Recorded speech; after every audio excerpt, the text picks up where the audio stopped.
오늘은 조현병 즉 정신분열증에 대해 알아보겠습니다. 조현병은 현실과의 경계를 구분하는 능력에 심각한 장애를 초래하는 만성적인 정신질환입니다. 조현병은 다양한 증상으로 나타나며 그 증상은 사람마다 다를 수 있습니다.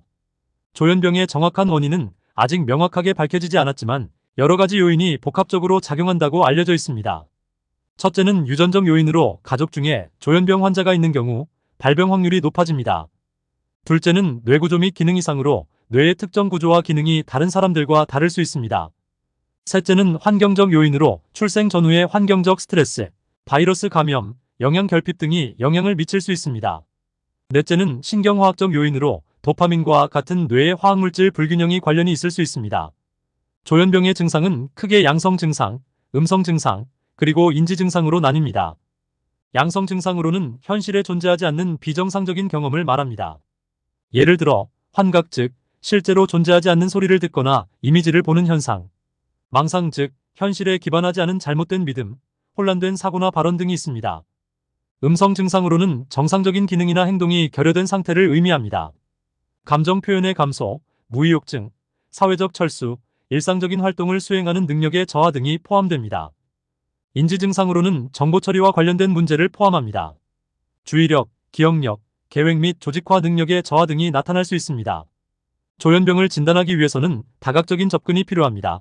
초기 평가로는 환자의 증상, 병력, 가족력 등을 종합적으로 고려합니다. 임상 인터뷰는 정신과 전문의가 환자와의 면담을 통해 증상을 자세히 평가합니다.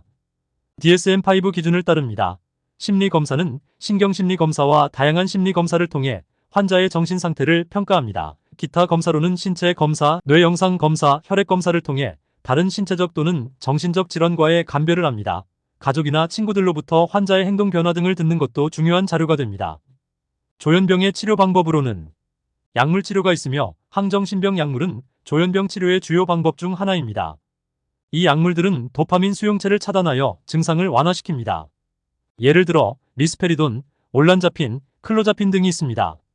심리치료로 인지행동치료 CBT와 같은 심리치료는 환자가 비현실적인 생각을 수정하고 현실적인 사고를 강화하는 데 도움을 줍니다. 사회적 재활은 직업훈련, 사회기술훈련, 일상생활, 기술훈련 등을 통해 환자가 사회에 다시 적응할 수 있도록 돕습니다. 가족치료는 가족 구성원들이 환자의 증상을 이해하고 지원할 수 있도록 돕는 치료 방법입니다. 가족의 지지가 환자의 회복에 큰 도움이 될 수 있습니다. 정신사회적 치료는 그룹치료, 동료 지원, 프로그램 등을 통해 환자가 다른 사람들과 소통하고 지지를 받을 수 있도록 합니다. 조현병 환자의 폐한 뇌파 특성을 살펴보면 비정상적인 패턴을 보일 수 있습니다. 우선 조현병 환자들은 폐한 상태에서 8에서 12Hz의 알파파 활동이 감소하는 경향이 있으며 1에서 3Hz의 델타파와 4에서 7Hz의 세타파의 증가도 관찰될 수 있습니다. 또한 비정상적인 뇌파 패턴으로 뇌파의 동기화가 잘 이루어지지 않거나 특정 영역에서 비정상적인 활동이 나타날 수 있습니다.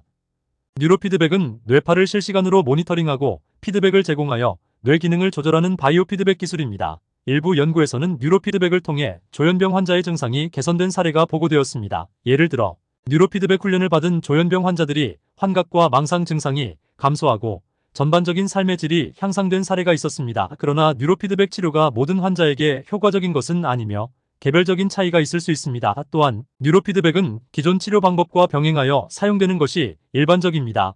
뉴로피드백은 비침습적이고 약물 부작용이 없다는 점에서 유망한 치료 방법으로 여겨지기도 합니다. 그러나 전문가의 지도하에 훈련하는 것이 필요하며 장기간의 훈련과 지속적인 모니터링이 필요합니다.